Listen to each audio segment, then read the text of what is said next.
Hello friends, welcome to Arya Socio Academy. Please like, share and subscribe my channel and also press bell icon. Hello friends, welcome to Arya socio academy.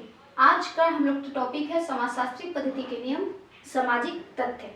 Durkheim के बारे में हम लोग देख रहे हैं। इसके पहले हम लोगों ने दुर्खिम का श्रम विभाजन देखा था, जिसमें वो व्यक्ति और समाज के बीच संबंधों की बात करते हैं।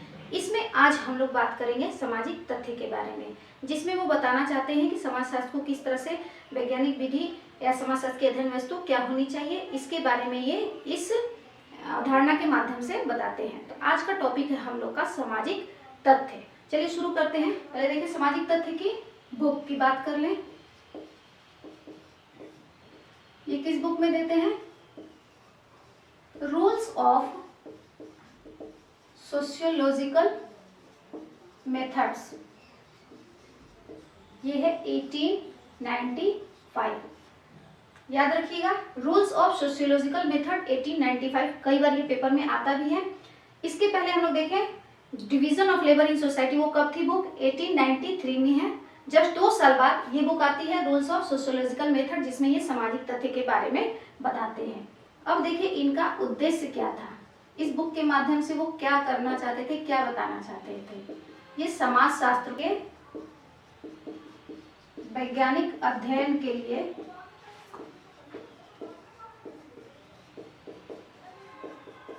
समाजशास्त्र की अध्ययन वस्तु या समाजशास्त्र के मेथड्स को, यहाँ देखिए मेथड्स को बताते हैं। इस बुक के माध्यम से समाजशास्त्र को विज्ञान बनाना चाहते थे या उसके वैज्ञानिक अध्ययन के लिए सामाजिक तथ्य की बात करते हैं। तो यहाँ अब देखें बुक्स के बाद अब देखते हैं इनका उद्देश्य हो गया। उद्देश्य के बाद अब देखें इनकी परिभाषा। सामाजिक तथ्य, इनके नजरिए से सामाजिक तथ्य क्या है या सामाजिक तथ्य किसे कहते हैं। पहले देखें तो ये क्या है? व्यक्ति के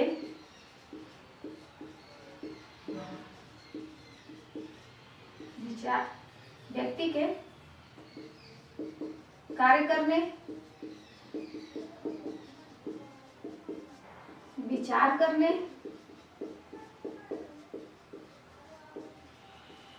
अनुभव करने के तरीके,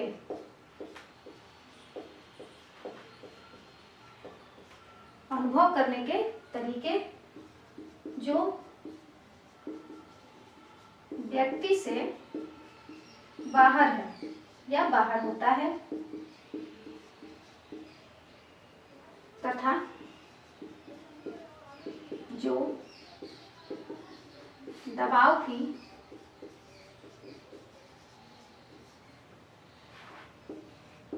शक्ति के माध्यम से व्यक्ति पर नियंत्रण करता है।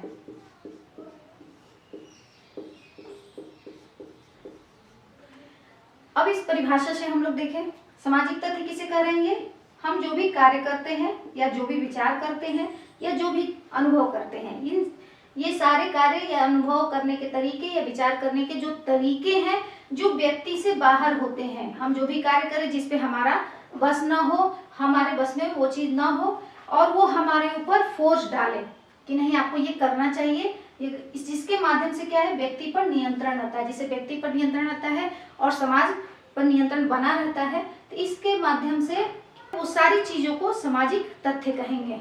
अर्थात कार्य करना, विचार करना, अनुभव करना, वो सभी चीज सामाजिक तथ्य हो जाता है। कब? जब वो व्यक्ति से बाहर होता है और वो हम पर दबाव डालता है।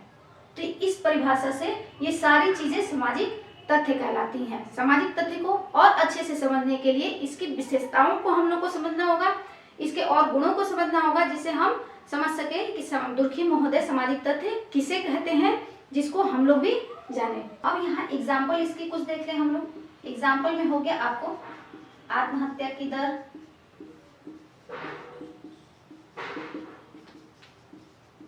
विवाह या मृत्यु की संख्या,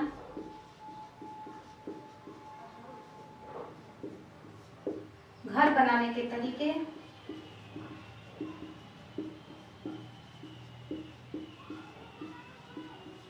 जीवन जीने के ढंग, जिस पर व्यक्ति विशेष का कोई बस नहीं होता है, जिस पे समाज अपना दबाव बनाती है, वो सभी चीज सामाजिक तथ्य होता है। प्रथा, परंपरा, मान्यताएं, नियम इत्यादि बहुत सारी चीजें इसके अंतर्गत आ जाती हैं। तो यहाँ हम लोग कुछ एग्जाम्पल्स को भी देख लें। अब आगे हम लोग सामाजिक तथ्य को और अच्छे से समझने के लिए इसकी विशेषताओं को जानना होगा, इसके और गुणों को जानना होगा कि दुर्खी महोदय किसे सामाजिक तथ्य कहते हैं, जिसको हम लोग अच्छे से समझ पाए। विशेषताओं की कुछ चर्चा कर लें। विशेषताएं जो सामाजिक तथ्य के गुण भी हो सकते हैं, लक्षण भी हो सकते हैं इत्यादि, इन सब चीजों को हम लोग देखें सामाजिक तथ्य। इसका भी एक फॉर्मूला है, आप लोगों को याद रखना है, ECW आउट। ये क्या है? बहुत छोटा, बहुत आसानी से आप भी समझ पाएंगे कि सामाजिक तथ्य दुर्खी महोदय किसे मानते हैं। EC आउट, EC आउट से चलिए शुरू करते हैं। ई से है आपको एक्सटेरियरिटी,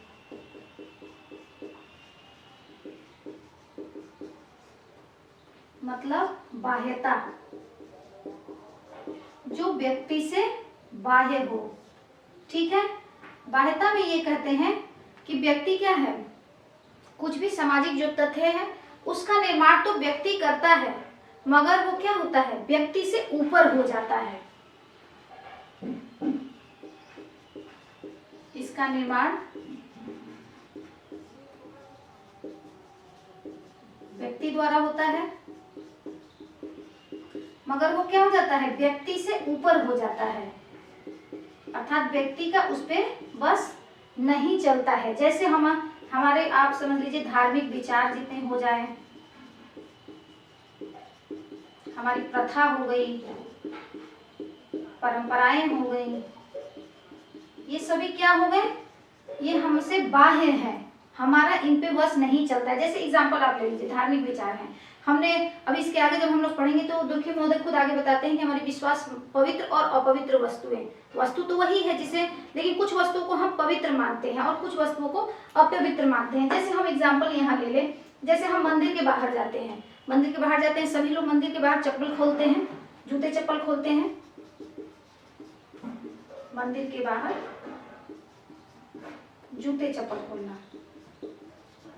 ठीक है, अब क्या है, किसी ने तो शुरू किया होगा, किसी ने ये काम किया होगा, लेकिन ये क्या है, जब सारे लोग ऐसा करने लगे तो ये व्यक्ति से बाहर हो गया। अब व्यक्ति का बस इसमें नहीं चल सकता कि वो इसमें कुछ परिवर्तन करे, या फिर वो अगर वो जूते पहन के, चप्पल पहन के मंदिर के अंदर प्रवेश करेगा तो उसे सजा दी जाएगी या उसे अच्छा नहीं माना जाएगा। तो ये क्या है, व्यक्ति से बाहर हो गया। यहाँ धार्मिक हमारा विचार कार्य कर रहा है कि ये बनाया तो मनुष्य नहीं है, लेकिन ये क्या है, व्यक्ति से बाहर हो गया है, तो इस पर व्यक्ति का बस नहीं चलता। इसलिए इसकी प्रमुख विशेषता ये है एक्सटीरियरिटी, बाह्यता। अब देखें इसका सी से हो जाएगा आपको कॉन्स्टेंट। कॉन्स्टेंट का अर्थ होता है बाध्यता, जो हम लोगों को बाध्य करे, अर्थात यहाँ बाह्यता के होते हुए,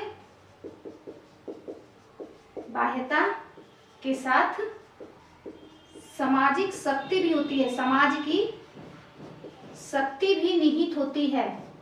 एक तो गुण हम लोगों ने देख लिया कि बाह्यता है, लेकिन ये बाह्यता क्या है, उसके बाद इसमें समाज की शक्ति भी होती है, क्योंकि कोई एक व्यक्ति द्वारा ये नहीं निर्मित है, ये पूरे जब समूह मानता है, पूरा समाज उस चीज को मानता है, तो उस समाज का अपना एक फोर्स भी कार्य करता है, जिससे व्यक्ति पर नियंत्रण बना होता है, जिससे व्यक्ति पर यह नियंत्रण करता है।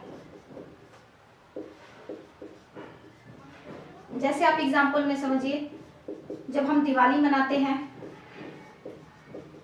तो दिवाली में क्या है, दिवाली में कलर से खेलते हैं, नहीं खेलते हैं। ये हमारे ऊपर दबाव है कि दिवाली के दिन दिए ही जलाए जाते हैं, हमारी परंपरा के रूप में है या प्रथा के रूप में है, जो भी है, तो ये क्या है, हमसे बाहर है। जैसे दिवाली में दिए जलाना,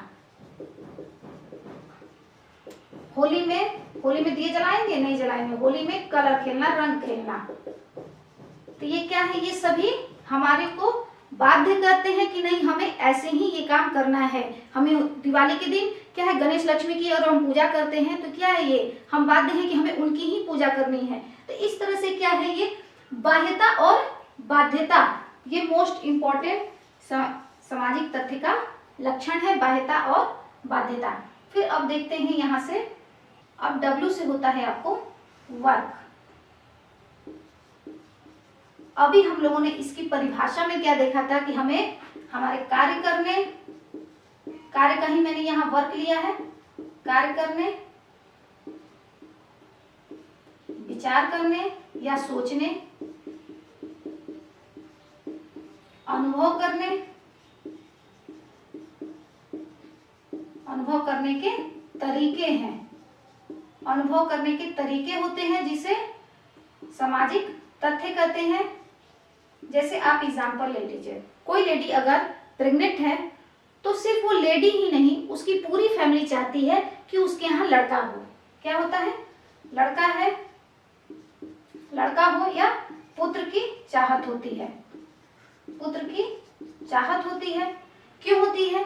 क्योंकि समाज का उस पर दबाव है कि बेटा होना चाहिए, हर परिवार में बेटा ही वंश को आगे बढ़ाएगा, ऐसी हमारी मान्यता है। तो इस तरह से क्या है, इसका हमारे विचार पे या न चाहते हुए भी हमारे विचार पे, हमारे सोचने के तरीके पे इसका दबाव पड़ता है कि नहीं, हमें लड़का होना ही चाहिए। तो ये क्या है, हमारे ऊपर दबाव करती है, दबाव डालती है, या हमारे सोचने का ढंग है। अगर देखा जाए तो सोचने को मनुष्य कुछ भी सोचता है, लेकिन यहाँ व्यक्तिगत सोच, व्यक्ति की पसंद नापसंद ये मायने नहीं रखती है। जब वहाँ सामूहिकता आ जाती है, समूह का विचार बन जाता है, तो तब हम जिससे समूह के विचार से व्यक्ति के विचार पर दबाव बनता है, उस चीज को हम सामाजिक तथ्य कहेंगे। जब ये हो गया W से वर्क। O से हो जाता है आपको ओरिजिन, अर्थात इसकी उत्पत्ति। इसकी उत्पत्ति कैसी है? इसकी उत्पत्ति सामाजिक है। हम लोगों ने अभी देखा कि यह निर्माण तो व्यक्ति द्वारा होता है, लेकिन कब ये होता है? जब सारे समूह के लोग उस चीज को मान्यता देते हैं, व्यवहार में लाते हैं, जिससे सामूहिक चेतना उत्पन्न होती है। इसलिए इसकी उत्पत्ति क्या है? व्यक्ति विशेष की न मानकर इसकी उत्पत्ति सामाजिक मानी जाती है। ठीक है, ये इसकी उत्पत्ति सामाजिक होती है। और दूसरी बात कि यह क्या होती है, सामाजिक तो है, लेकिन यह जैसा समाज होता है उस तरह के सामाजिक तथ्य होते हैं। सामाजिक इसकी उत्पत्ति होती है। इसके अंतर्गत जैसा समाज होता है हमारा, वैसा हमारा सामाजिक तथ्य भी होता है। ठीक है, जैसे हमारे इंडिया में देखिए, हमारे इंडिया में क्या है, अभिवादन करने का तरीका, या तो हम हाथ जोड़ के नमस्ते करते हैं, बड़े लोगों के पैर छूते हैं। लेकिन ये क्या है, यूरोप में ऐसा कल्चर नहीं है, यूरोप में ऐसी बातें नहीं है। तो ये क्या है, समाज के ऊपर डिपेंड करता है। हमारे यहाँ पर्दा प्रथा, एक समय था पर्दा प्रथा चलता था, लेकिन ये क्या है, वहीं दूसरी जगह नहीं थी। तो जैसा समाज होता है वैसा ही सामाजिक तथ्य भी होता है। जैसे हमारा अभिवादन करने का तरीका, नमस्कार करना, पैर छूना, जो कि यूरोप में नहीं है। यूरोप में ये चीज नहीं पाई जाती है। तो ठीक है, ये हम लोगों ने समझे कि एक तो इसकी उत्पत्ति क्या है, सामाजिक भी होती है, और जैसा समाज होता है उसी तरह के सामाजिक तथ्य होते हैं। तो यहाँ हम लोगों ने O से देख लिया। अब U से हो जाता है आपको यूनिवर्सल,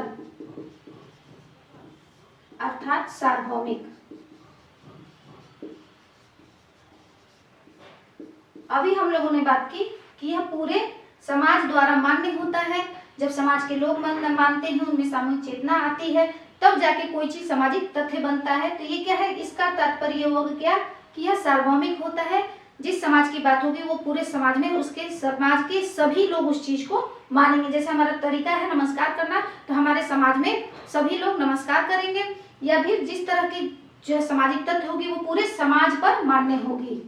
समाज समान तरीके से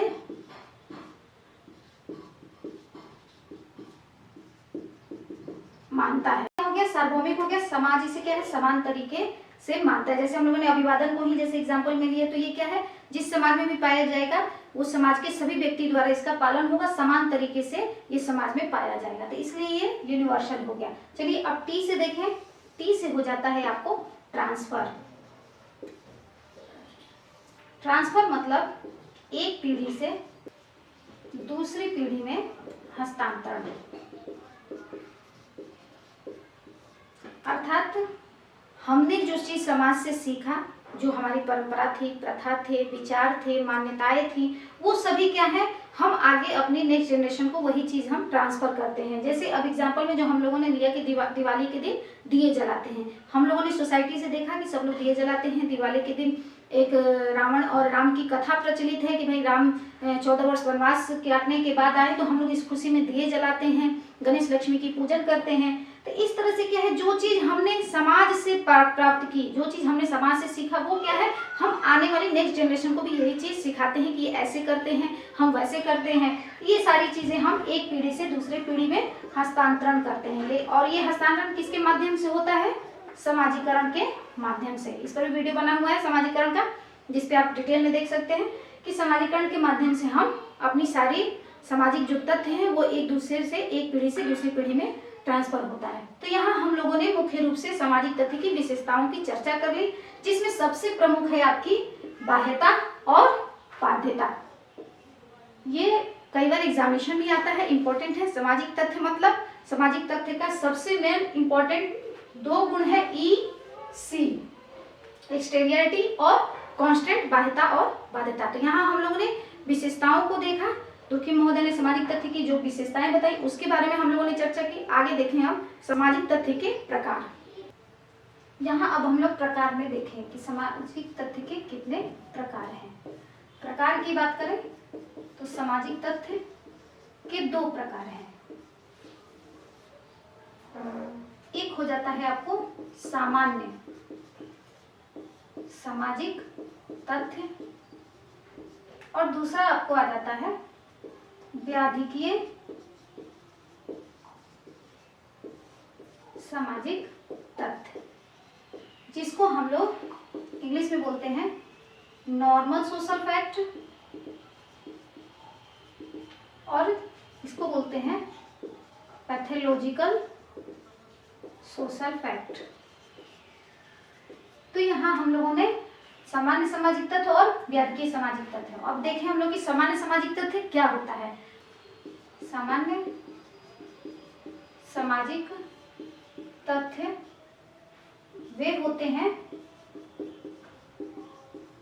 जो समाज में स्थिरता और संगठन बनाए रखते हैं, संगठन बनाने में सहयोग करते हैं।